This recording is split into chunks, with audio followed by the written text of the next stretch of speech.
Hey guys, welcome back to SourceFedNerd. I'm Trisha Hirschberger, and it's pretty well known that just about everything on the planet scares the bejesus out of me, but some of it also fascinates me. I mean, who doesn't like vampires, right?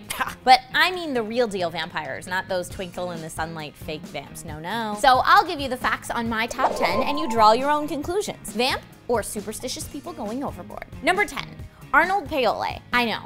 Arnold doesn't sound like a very scary vampire name, but his name is still pretty well known today as a potential vampire. He was supposedly bitten by a vampire in the 1700s while on tour with the Serbian army. He claimed he felt cursed afterward, but ended up living a pretty normal life. That is, until he died. People began seeing him around town, and it caused town officials to dig up his grave. Now, what they found was a non-decayed corpse with blood trickling from his mouth. So obviously, they staked him, and supposedly tons of blood gushed out everywhere, kind of True Blood style. Then they chopped off his head and burned his body, for good measure. Number 9, Peter Blagojevich. Another one from back in the 1700s, a man named Peter Blagojevich was accused of killing 9 people after attacking them in their dreams and showing up at night demanding shoes and food. But all of this happened after he was dead. They called in the army to examine his corpse, only to find that he was still breathing and his eyes were moving. So they did the only logical thing to do, put a stake through his heart and burnt his body. Mysteriously, the killings and other oddities then stopped. Number 8, the Hunder priest of Melrose Abbey. Now, this is a dead guy who just wants to get laid and drink the blood of innocents and turn into a bat. The 1100s were a weird time, man. This guy was a priest, but a bit of a loony priest while he was alive. And in death, totally crazy town with the blood, trying to sleep with his former mistress, etc. So the other priests gathered at his grave, wait till he rose at night, and hit him in the head with an axe, then burned him. Job well done, boys. Number 7,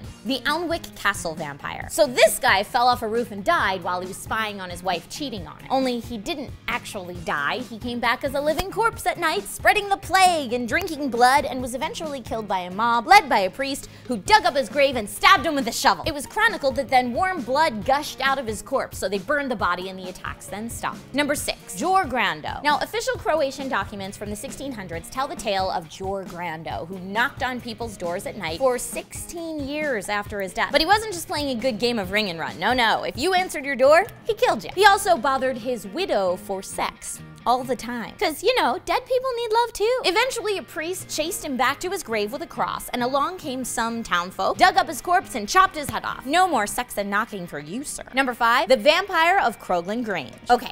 We're in Cambria in the 1800s. Lady Cranwell just moved into her new home at Croglan Grange when she was attacked in her bedroom. Something with glowing eyes and a rotten hand entered through the window and only left when her brothers burst in to find her gushing blood from her neck. The next time the vampire entered, her brothers were there waiting for him and they shot him with pistols, causing the vampire to scream and leave the house. So they gathered an angry mob, like you do, and found an open crypt with a rotting corpse and a fresh bullet wound. Yeah.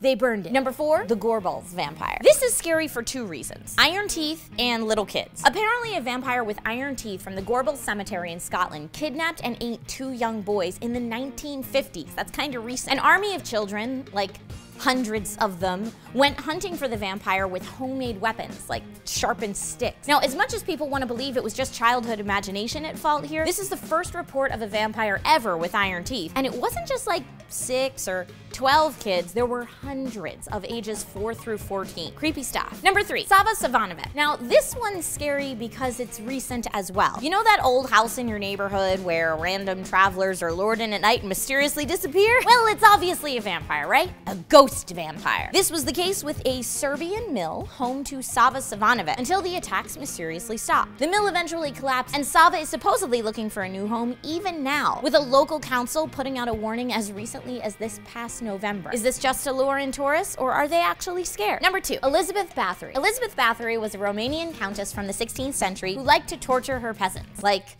piercing parts of your body with nails and freezing people out in the snow and some other really nasty stuff. Now, while she was rumored to be hot, she was also rumored to bathe in the blood of young women to stay young and even to feed on it. Hey Lizzie, why are you so crazy? She was buried alive inside the walls of her own castle with just a small opening for food and drink until she died years later. That is not a castle I'd like to visit. Now at number 1, Vlad the Impaler. This guy we know pretty well, as Bram Stoker's Dracula used the family name of Vlad Dracul, Vlad's actual dad. Vlad was known known for his excessive cruelty, impaling his enemies, which are estimated to be numbered in the tens of thousands. Vlad's said to have eaten human flesh and drank human blood, supposedly because of some weird blood allergy. I don't know about that allergy. He also had people decapitated, skinned alive, boiled, dismembered. You know, he was an all-around not-so-nice person, until they eventually decapitated him. So do you consider these beasts to be fact or fiction? It's interesting to me that many of these stories have a lot of similarities and came about before vampire literature would have even streamlined the superstition. That being said, I do not doubt the likelihood that people are crazy on a pretty regular basis and can make themselves believe just about anything they want. So are these stories enough to convince you that vampires could be real? Let us know in the comments down below. Don't forget to like and subscribe if you haven't already. Click this annotation, or you can go to SourceFed.com and see all of our typed out stuff. I'm Trisha Hirschberger, and I think if I had to go by something scary, I'd be okay with it being a vampire. I mean, they're supposed to be sexy, and I get to live forever. That's neat.